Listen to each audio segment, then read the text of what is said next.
దేవుని నామానికి మహిమ కలుగును గాక. మన ప్రభువును రక్షకుడిని యేసుక్రీస్తు నామమున మీ అందరికీ శుభాభివందనాలు తెలియజేస్తూ ఉన్నాను.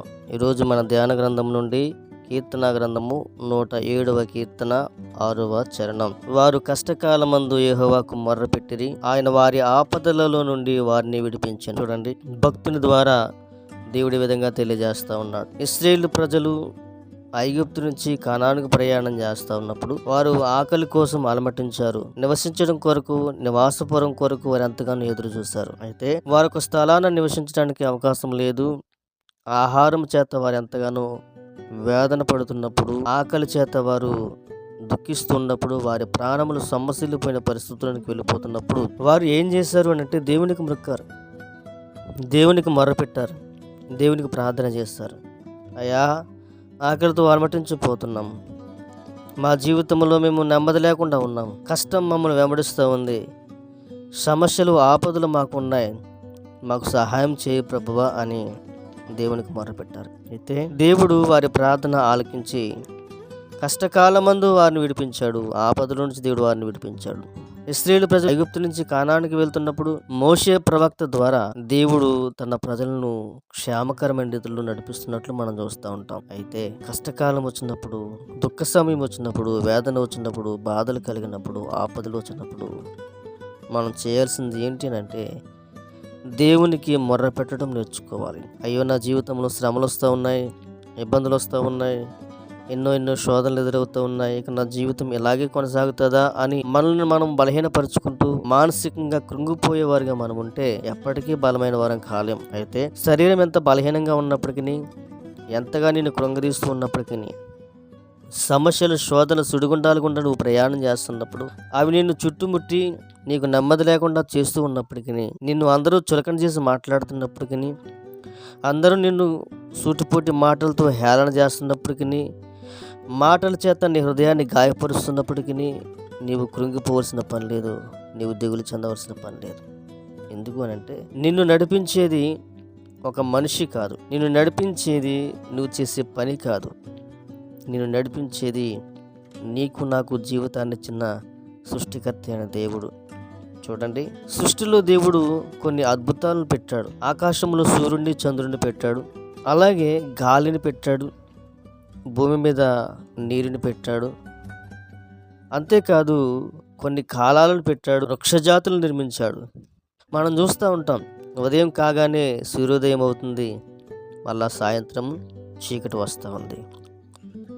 ఇది ఎవరో ఒకరు ఒక ఎలక్ట్రికల్ కరెంట్ ద్వారా స్విచ్ ఆన్ చేస్తే లైట్ వెలగటము, స్విచ్ ఆఫ్ చేస్తే లైట్ ఆరిపోయేటట్లుగా కాదు. దేవుడు వాటికి కాలక్రమం పెట్టాడు. ఆ క్రమం ప్రకారంగా సూర్యుడు ఏం చేస్తూ ఉన్నాడు అని అంటే ఉదయిస్తున్నాడు, అస్తమిస్తూ ఉన్నాడు.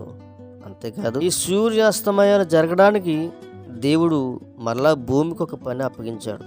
ఏమిటి? తన చుట్టూ తాను తిరుగుతూ సూర్యుని చుట్టూ తిరగాలి. భూమి తన క్రమం ప్రకారంగా అది పనిచేస్తే సూర్యుడు వెలిగించే విధంగా ఏ ఏ దేశాలపైన వెలుగు ప్రకాశింపచేయాలో అటు విధంగా దేవుడు వాటిని ఏర్పాటు చేస్తాడు.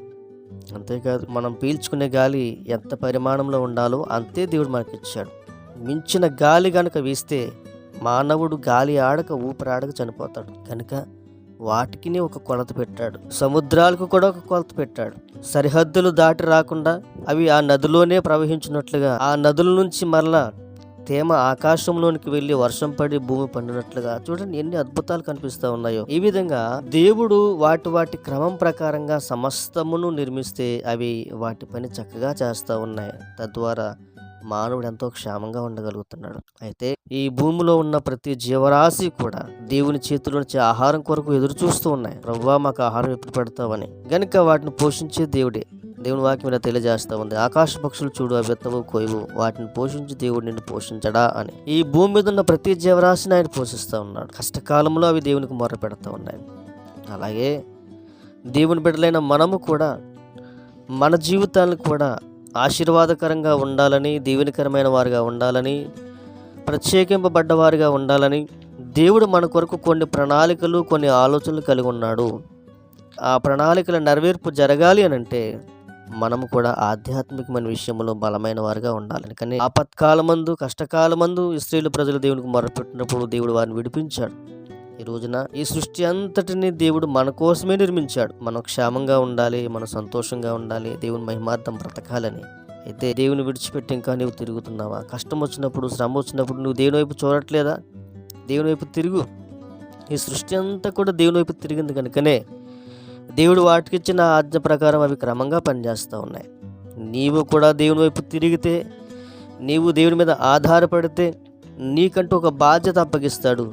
నిన్ను ఒక ప్రత్యేకమైన స్థానంలో ఉంచుతాడు. ఒంటరిగా విడిచిపెట్టడు, ఎన్నిక లేని వాడిగా విడిచిపెట్టడు, పనికిరాని వారుగా, ఉపయోగం లేని వారిగా దేవుడు ఉంచడం, ప్రత్యేకమైన వారుగా, ఆకాశంలో సూర్యుని కంటే, ఈ భూమి యొక్క ప్రత్యేకత కంటే, గాలి కంటే బలమైన వానిగా నిన్ను నన్ను ఆయన చేయాలని, ప్రత్యేకింపబడిన బిడ్డలుగా దేవుడు మనల్ని ఉంచాలని ఆయన ఆశపడుతున్నాడు. కనుక నీవు ఆయన వైపు తిరుగు.